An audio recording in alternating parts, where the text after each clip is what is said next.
Good morning, everyone. Welcome to At Risk International's weekly intelligence brief. I am Roman Fisher. I am a protective intelligence analyst here with the Global Risk Intelligence team. Starting off today, we will get into some protests and civil unrest information. Climate activists held numerous protests in April, many of which were coordinated around Earth Day. Prominent groups such as Stop Oil, 350.org, Scientist Rebellion, and Extinction Rebellion continue to lead efforts around the globe. Extinction Rebellion is the most prominent and continues to call for acts of civil disorder. Significant protests were held in London, Vancouver, Oslo, New York, Los Angeles, Washington, D.C., as well as several other areas in North America and Europe.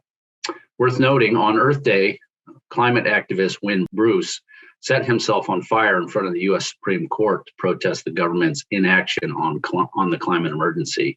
Unfortunately, he died the following day.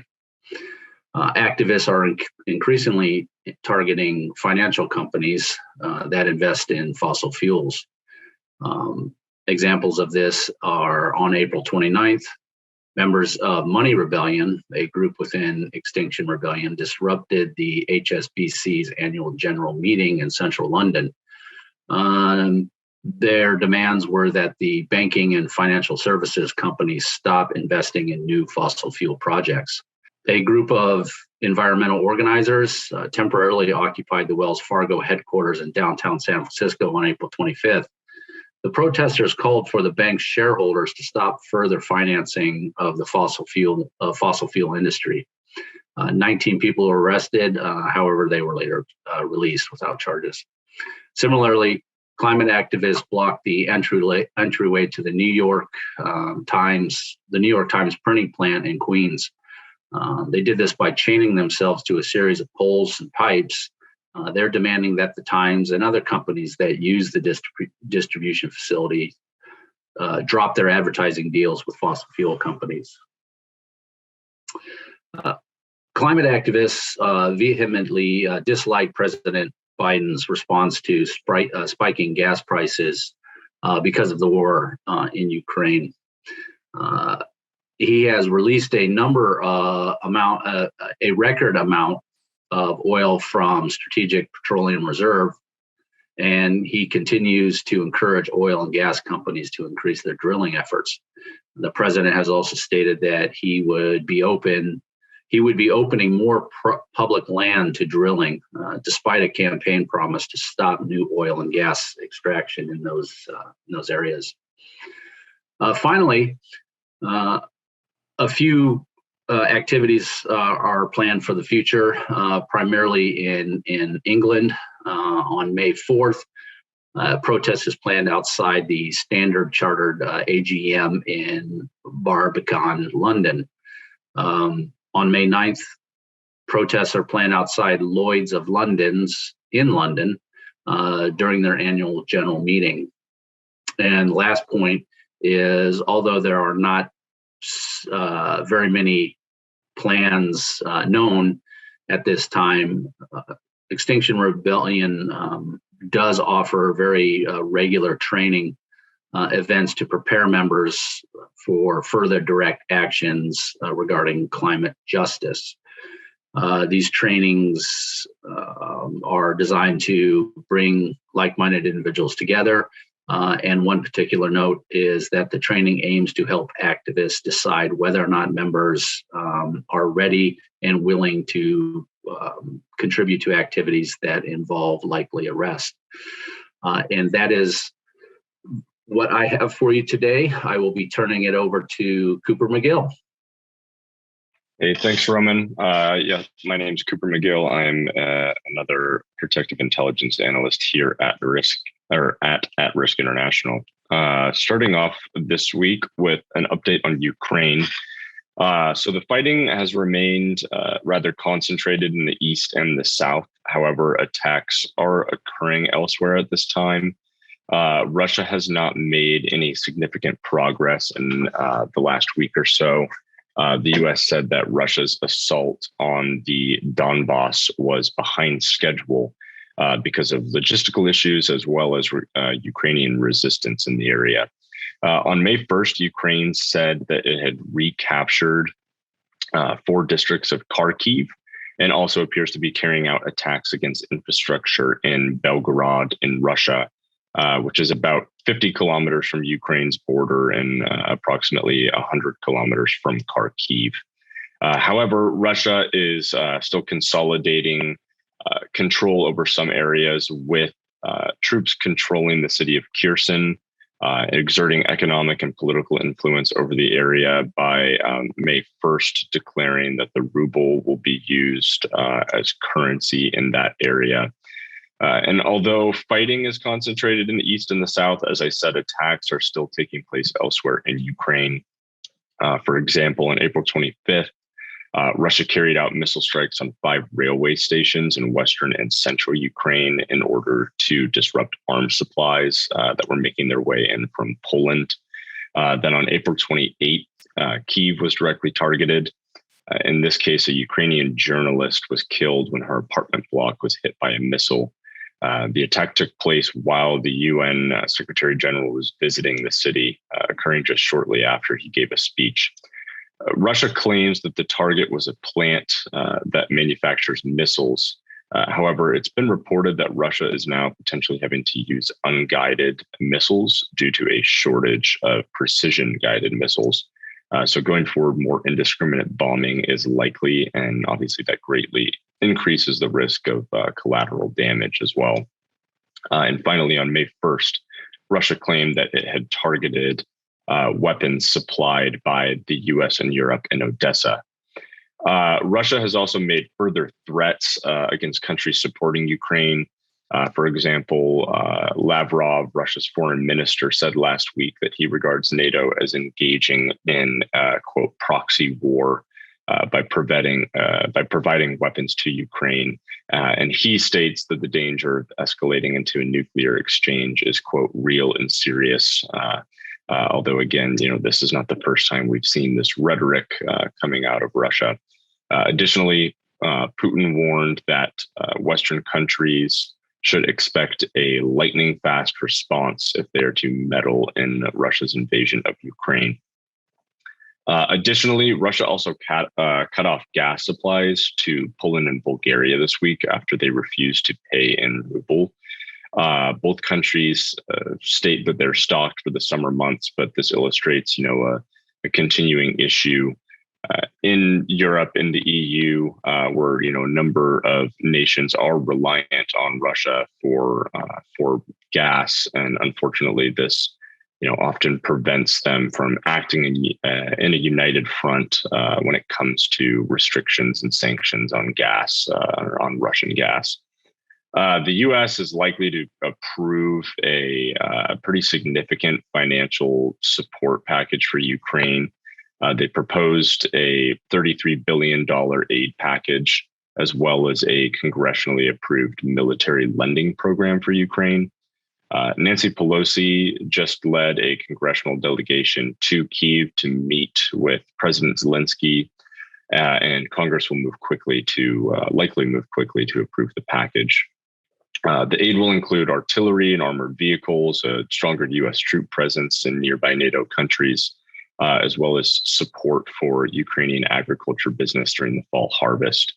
It's also been revealed that the U.S. has been training Ukrainian soldiers in Germany, as well as 2 other undisclosed locations outside of Ukraine. Moving forward into the future outlook here, a protracted conflict remains the most likely scenario, as Russian forces appear increasingly unlikely to achieve any major advances in eastern Ukraine. And Ukrainian forces may be able to begin conducting wider counterattacks as well. Russia's threats against countries supplying weapons is, most likely an indication that they will specifically target supply lines in Ukraine, not that they will necessarily target those countries or their assets specifically. But, Russia is going to continue to make those threats and going to continue to try and weaken support for Ukraine. the threats as well, and the cutting of gas to Poland and Bulgaria, for example, is really all an attempt to divide support for the country. Russia needs to weaken support for Ukraine to make any sort of significant progress. That being said, there doesn't seem to be much of a weakening of support at all. And the level of U.S. support for Ukraine currently indicates they definitely consider Ukraine, winning to be a possibility. At this stage, winning likely entails establishing new lines of control and a ceasefire. But we're, definitely far off from that at this point, it appears. However, with regards to the Russian threats, we've talked before about triggers for escalation in some of our prior briefs. And, previously one of those is Russia attacking Ukrainian supply lines in somewhere like Poland, outside of Ukraine. So, we can't rule this out completely. This sort of low likelihood but high impact scenario.